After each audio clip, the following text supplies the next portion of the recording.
आखिरकार अमेरिका इतना ज्यादा ताकतवर देश क्यों है? क्योंकि इस वक्त में अमेरिका के लिए कोई भी नियम कानून नहीं है। कहीं पर देख लो वेनेजुएला के अंदर किस तरीके से उन्होंने हाल किया कि वेनेजुएला देश के अंदर घुसकर वहां के मौजूदा राष्ट्रपति को उठाकर अमेरिका ले गए। ना कोई देश उनके खिलाफ बोला, ना ही उनके खिलाफ कोई कार्यवाही की गई। लेकिन एक बात मैं आपको बता दूं, वेनेजुएला जो एक देश है उसके अंदर इस वक्त में किस तरीके के हालात मौजूद हैं। वेनेजुएला के अंदर जब उनके राष्ट्रपति और उनके बीवी को उठाकर अमेरिका अपने देश के अंदर ले गया, उसके बाद में जो वहां के उपराष्ट्रपति थे वेनेजुएला के, उनको राष्ट्रपति बना दिया गया है। और वहां के जो अंतरिम राष्ट्रपति थे उनको भी अमेरिका ने धमकी दे दी है। और वहां के अंतरिम राष्ट्रपति को धमकी देते हुए अमेरिका के डोनाल्ड ट्रंप ने इस बात को बोला है कि अगर आप इस देश को सही तरीके से नहीं चला पाते हैं तो वेनेजुएला के बॉर्डर पर 15,000 लोगों की आर्मी तैनात है। यकीन मानो एक चुटकी बजाने की देरी है और आपका हाल मादुरो से भी बुरा कर दिया जाएगा। इस तरीके की धमकी अमेरिका लगातार दे रहा है। और उसको चाहिए क्या? अमेरिका चाहता है सिर्फ वेनेजुएला के अंदर घुसकर वहां की एयर को निकालना, वहां के तेल को निकालना, वहां के सोने लोहे को निकालना। क्योंकि आप यकीन मानो जिस देश के अंदर अमेरिका ने कदम रखा है, जोन से देश के अंदर अमेरिका का पैर रख गया, वो देश बर्बाद हो चुका। वो देश कभी आबाद नहीं हो पाया जिस देश के अंदर अमेरिका ने कदम रखा। और अमेरिका ने वेनेजुएला के साथ साथ जितने भी ऐसे देश हैं जैसे कोलंबिया, क्यूबा, उन सभी देशों को खुलेआम धमकी देती है कि जिस तरीके का हादसा इस वक्त में वेनेजुएला के साथ में हमने करा है, कल को आपके साथ में भी हम कर सकते हैं। और यकीन मानो जो अमेरिका है, डोनाल्ड ट्रंप है, ये जब चाहे जिस देश के प्रधानमंत्री को, वहां के जो पीएम है, उनको जब चाहे उठा सकते हैं। इसलिए इस बात के ऊपर गौर करने की जरूरत है। तमाम देशों को इस न्यूज के ऊपर ध्यान देने की जरूरत है। क्योंकि जिस तरीके का काम इस वक्त में वेनेजुएला के साथ में किया गया है, उस तरीके का काम अमेरिका कल किसी भी देश के साथ में कर सकता है। समझ रहे हैं ना आप?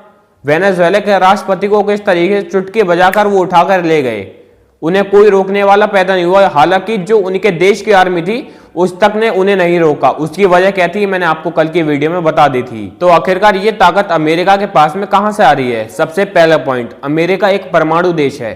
अमेरिका के पास में कोई 4-5-150 नहीं बल्कि 4-5 हजार परमाणु हथियार हैं। और उसके पास तो ये हथियार उपस्थित हैं, बल्कि उसके हथियार कई और देशों के अंदर भी मौजूद हैं। और यही परमाणु हथियार अमेरिका को सबसे ज्यादा ताकतवर बनाते हैं। और दूसरा पॉइंट यहां पर आता है टेक्नोलॉजी को लेकर। टेक्नोलॉजी, शायद चाइना के अलावा कोई और ऐसा देश हो जो अमेरिका की टेक्नोलॉजी को यूज ना करता हो। इस वक्त में कोई ऐसा देश मौजूद नहीं है जो अमेरिका की टेक्नोलॉजी को यूज ना करता हो। आईफोन ले लो, एंड्रॉइड ले लो, गूगल मैप ले लो, ये सारे अमेरिका के बनाए हुए हैं। आप यूट्यूब ले लो, फेसबुक ले लो, इंस्टाग्राम ले लो, जितने भी ऐसी एप्लीकेशन है जिससे आप ऑनलाइन पैसा कमाते हैं, ये सब अमेरिका की है। यही सबसे बड़ी ताकत है अमेरिका की। और अमेरिका ने वेनेजुएला के राष्ट्रपति को उठाने के बाद में एक बात को बोला है, इनकी जो खुफिया एजेंसी है CIA, उनके बहुत सारे लोग वेनेजुएला की राजधानी में उपस्थित थे, अब से नहीं काफी लंबे समय से। और वहां पर रहकर वो एक सीक्रेट एजेंट बनकर मादुरो की हर एक एक्टिविटी के ऊपर नजर रख रहे थे कि वो कब उठते हैं, कब सोते हैं, कब खाते हैं, कब पीते हैं, कितने बजे वो बाहर जाते हैं, कितने बजे वो अंदर आते हैं, किस वक्त में उनके पास कौन कौन सी सिक्योरिटी रहती है। और ये सारी जो चीजें थी ये उन लोगों को कहां से मालूम पड़ रही थी? क्योंकि वो जो CIF के कुछ ऐसे लोग थे जो वहां पर सीक्रेट एजेंट बने हुए थे, वो मादुरो के कुछ ऐसे खास लोगों के अंदर घुल मिल गए थे, कुछ खास लोगों के ऐसे दोस्त बन गए थे जिनके जरिए मादुरो की हर एक जानकारी CIF को पता लग रही थी। ये तो अमेरिका रहा, लेकिन बहुत सारे ऐसे देश हैं जो मिशन को अंजाम देते हैं। बहुत सारे मिशनों को पूरा करने की कोशिश की जाती है, लेकिन सभी देश इसी तरीके के काम को अंजाम देते हैं। वो अपने कुछ खुफिया एजेंट बनाकर अलग अलग देशों के अंदर भेजते हैं, जिस देश के अंदर उन्हें अपना मिशन को पूरा करना होता है। और वहां के कुछ ऐसे नेताओं में, पुलिस में, या फिर उस मेन व्यक्ति के पास में घुल मिल जाते हैं, उनके ऐसे दोस्त बन जाते हैं जिनके जरिए उन्हें काफी अच्छी अच्छी बड़ी बड़ी खबर मिलती रहती हैं। और वो सारी खबरें वो अपने देश में पहुंचाते रहते हैं। अब चाहे अमेरिका की खुफिया एजेंसी CIA हो या फिर इजराइल की मोसाद, कोई भी व्यक्ति बिना टेक्नोलॉजी के किसी भी मिशन को पूरा नहीं कर सकता। अब अमेरिका इजराइल किस तरीके का काम करते हैं मैं आपको बता दूं। अमेरिका की हर टेक्नोलॉजी हर व्यक्ति के पास में मौजूद है। सबसे बड़ी चीज मोबाइल, और हर बड़ा नेता आईफोन का यूज करता है, एक शौक बतौर करता है, चाहे वो किसी भी तरीके से करता हो, और एक सिक्योरिटी के मसले में करता है। क्योंकि आईफोन की सिक्योरिटी काफी ज्यादा हाई होती है, लेकिन सिक्योरिटी दूसरों से बचाने के लिए होती है, ना कि उससे बचाने के लिए जिसने उस आईफोन को बनाया हो। आईफोन अमेरिका का है, तो जहां तक इस बात का आप अंदाजा लगा सकते हैं कि जब कोई व्यक्ति आईफोन यूज करता है तो उसकी सभी एक्टिविटी के ऊपर अमेरिका जब चाहे जब नजर रख सकता है। और हमारे फोनों के अंदर जितनी भी एप्लीकेशन है, चाहे यूट्यूब हो गई, इंस्टाग्राम हो गई, फेसबुक हो गई, सब है अमेरिका की। तो अमेरिका जब चाहे किसी भी एप्लीकेशन की गूगल की मदद से, यूट्यूब की मदद से, फेसबुक की मदद से हमें और आपको ट्रैक कर सकते हैं। जब चाहे जब वो ये पता लगा सकते हैं कि हम किस जगह पर मौजूद हैं, क्योंकि सारी टेक्नोलॉजी, सारी एप्लीकेशन अमेरिका की बनाई हुई है। अब अमेरिका इजराइल की जो खुफिया एजेंसी किसी भी मिशन को अंजाम देती है तो जहां तक उनका सबसे बड़ा साथ ये टेक्नोलॉजी देती होंगी, क्योंकि इस वक्त में अगर देखा जाए वेनेजुएला के राष्ट्रपति को अगर उठाया गया था तो खुफिया एजेंसी के जरिए उठाया गया था अमेरिका की तरफ से, लेकिन फिर भी उसमें सबसे बड़ा हाथ टेक्नोलॉजी का होगा। अमेरिका को अगर इस वक्त में सुपर पावर देश बोला जाता है तो वो सिर्फ टेक्नोलॉजी के दम पर बोला जाता है। इस वक्त में हर देश अपने टेक्नोलॉजी को आगे बढ़ाने के लिए जा रहा है, हर देश अपने देश को बहुत ज्यादा आगे करने की कोशिश कर रहा है, लेकिन हमारे देश के अंदर हिंदू मुस्लिम ही खत्म नहीं हो रही। किसी भी चीज में देख लो कोई टेक्नोलॉजी नहीं आ रही है, सड़क को देख लो सड़क में सुधार नहीं है, किसी भी चीज को देखो कहीं सुधार नहीं है। सुधार किस जगह पर देखने को मिलता है? हिंदू और मुस्लिम में। आप चाहे किसी डिबेट को देख लो, किसी नेता के भाषण को देख लो, किसी भी व्यक्ति की जुबान को देख लो, लेकिन हर कोई बात काय की करता है? सिर्फ हिंदू मुस्लिम की। लेकिन इस वक्त में अमेरिका जो है किसी भी व्यक्ति को उसके फोन के जरिए उठा सकता है 1 मिनट में, क्योंकि उसके पास टेक्नोलॉजी है जिसके जरिए वो ट्रैक कर सकता है। लेकिन इस वक्त में अमेरिका चाइना की तरफ एक कदम भी नहीं बढ़ा सकता, क्योंकि चाइना के एक आम से आम व्यक्ति की भी जानकारी अमेरिका के पास में मौजूद नहीं है, क्योंकि इस वक्त में चाइना की टेक्नोलॉजी दुनिया के नंबर 1 पर आती है। चाइना के अंदर ना ही अमेरिका का गूगल मैप चलता है, ना ही इंस्टाग्राम, फेसबुक, ट्विटर, कुछ नहीं चलता। जो भी वहां पर बनाई हुई एप्लीकेशन है वो चाइना की खुद की है, इसीलिए वहां पर एक नॉर्मल से शख्स की भी कोई भी प्राइवेसी नहीं देख सकता। चाइना के अंदर बने हुए फोन से लेकर वहां के बनी हुई सभी एप्लीकेशन चाइना खुद डेवलप करता है। वो किसी भी चीज से कोई एप्लीकेशन नहीं लेता, किसी भी देश से कोई फोन नहीं लेता, किसी भी देश से कोई पुर्जा नहीं खरीदता, इसीलिए चाइना की प्राइवेसी सबसे ज्यादा हार्ड मानी गई है। अमेरिका इस वक्त में चाइना के अंदर बैठे हुए किसी भी एक नॉर्मल से शख्स की प्राइवेसी चेक नहीं कर सकता। अब आप खुद सोच कर देख लो, जब किसी आम आदमी की प्राइवेसी चेक नहीं हो सकती तो वहां पर बैठे हुए नेता और उनसे बड़े बड़े जो पॉलिटिकल पार्टी हैं उनकी अमेरिका क्या ही धज्जियां उड़ाएगा। इसलिए इन सभी चीजों को देखकर माना गया है कि अमेरिका कभी भी चाइना के ऊपर किसी भी तरीके का हमला नहीं कर सकता, क्योंकि चाइना की टेक्नोलॉजी बहुत ज्यादा आगे है। इसलिए अमेरिका, इजराइल चाइना का एक बाल भी बांका नहीं कर पाएंगे। अगर हम यहीं पर किसी और देश की बात करें, और देश तो छोड़ो, अगर हम अपने ही देश की बात करें तो आजकल के वक्त में हम हर चीज अमेरिका की यूज करते हैं। फोन देख लो अमेरिका का, एप्लीकेशन है Google map, YouTube, Facebook, Twitter, जितनी भी ऐसी एप्लीकेशन है जो आजकल के वक्त में हम और आप यूज करते हैं वो सब अमेरिका की बनाई हुई हैं। हमारी प्राइवेसी का कहीं पर भी कुछ भी तरीके का ध्यान नहीं दिया गया है। आप इंडिया के अंदर बैठे एक समान से व्यक्ति की बात को छोड़ो, अगर आप किसी बड़े पॉलिटिकल पार्टी नेता की बात करोगे तो सब आईफोन का इस्तेमाल करते हैं। आईफोन और आईफोन के अंदर जितनी भी एप्लीकेशन है वो सब यूएस यानी कि अमेरिका की बनाई हुई है। जहां तक अगर बात की जाए तो इस वक्त में कोई भी नेता सही, उसकी जितनी भी प्राइवेसी है वो सिर्फ अमेरिका की मुट्ठी में है। लेकिन अगर बात की जाए तो हमारा देश भी कहीं पर किसी देश से कम नहीं है, क्योंकि हमारे देश के अंदर भी बहुत सारे लोग टैलेंटेड हैं। अगर आप एक बात को और सोच कर देखें कि अमेरिका के अंदर जो इस वक्त में सीईओ है, गूगल के जो सीईओ हैं वो इंडिया के एक व्यक्ति हैं, नॉर्मल से पर्सन है जो गूगल के सीईओ हैं। हमारे देश के अंदर भी किसी तरीके के टैलेंट की कमी नहीं है। लेकिन आप एक बात को अगर सोच कर देखें तो इंडिया के अंदर इस वक्त में अगर किसी मुद्दे पर बात की जाती है तो वो मेन मुद्दा रहता है हिंदू और मुसलमान का, और आग में घी डालने का कौन काम करता है? वो करती है इंडिया की मीडिया। लेकिन अब टॉपिक से थोड़ा हटकर मैं एक आपको फोटो या वीडियो दिखाना चाहता हूं। दोस्तों, इंडिया के अंदर जो झांसी शहर है उसके अंदर जो गोल्ड की दुकान है, गोल्ड के व्यापारी जो सुनारों की दुकान है, सुनार की दुकान के बाहर एक पोस्टर लगा दिया गया है जिसके ऊपर लिखा हुआ है, ग्राहकों से अनुरोध है कि कृपया दुकान के अंदर चेहरा खुला रखकर खरीदारी करें। वहां पर जितने भी सुनार हैं, जितने भी सोने की दुकान है, उन सभी दुकानों के बाहर इस तरीके के पोस्टरों को लगाया गया है। और इन पोस्टरों को सिर्फ किसी व्यक्ति ने ऐसे प्रिंट करके नहीं लगाया है, बल्कि पुलिस थाने की परमिशन लेकर लगाया है।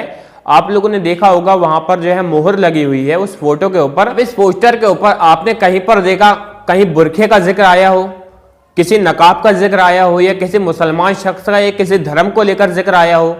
कहीं पर कोई जिक्र नहीं ना किसी भी धर्म को लेकर, मुसलमान बुरके को या किसी नकाब को लेकर। लेकिन फिर भी ये जो पोस्टर लगाए गए हैं ये सिर्फ इसलिए लगाए गए हैं क्योंकि बहुत सारे लोग एक बुरके में आते हैं, नकाब में आते हैं और जो है चोरी करके सिर्फ सोना देखने के नाम पर चोरी करके लेकर भाग जाते हैं।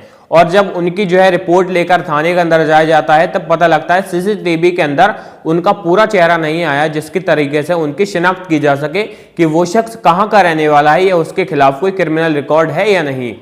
इतनी सी बात के लिए ये सभी पर्चों को वहां पर लगाया गया है। और ज्यादातर लोग आदमी जो है वो मास्क पहनकर आते हैं। मास्क पहनकर आने का जो कारण है वो इस वक्त में कोरोना का है।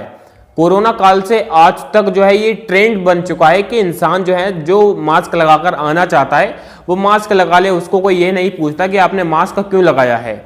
समझ गया आप इस बात को। लेकिन मीडिया ने इसी टॉपिक को किस तरीके से मुसलमानों से जोड़ दिया आप इस बात का अंदाजा भी नहीं लगा सकते। जरा इस स्क्रीनशॉट को देखो। यहाँ पर इंडिया के एक बड़े famous YouTube channel NDTV India ने लिखा है, गहना चाहिए तो नो बुरका नो नकाब, झांसी के सर्राफा मंडल को क्यों लेना पड़ा ये अजीब फैसला, जान लीजिए। अब इस चीज को साइड हटाते हैं, एक और स्क्रीनशॉट को हम देख लेते हैं। यहाँ पर एक और न्यूज ने क्या लिखा है। न्यूज 24 यानी कि इंडिया का एक काफी बड़ा न्यूज चैनल है, आप लोगों ने इसके बारे में जरूर सुना होगा, जो 24 आवर्स जो है एक्टिव रहता है। इसके चैनल के ऊपर वीडियोस हमेशा अपलोड होती रहती हैं हर 1-2 घंटे में। इन्होंने एक पोस्ट को अपलोड किया है एक्स ट्विटर के ऊपर, गहने चाहिए तो बुर्का और नकाब नहीं पहनो, सर्राफा मंडल का फैसला।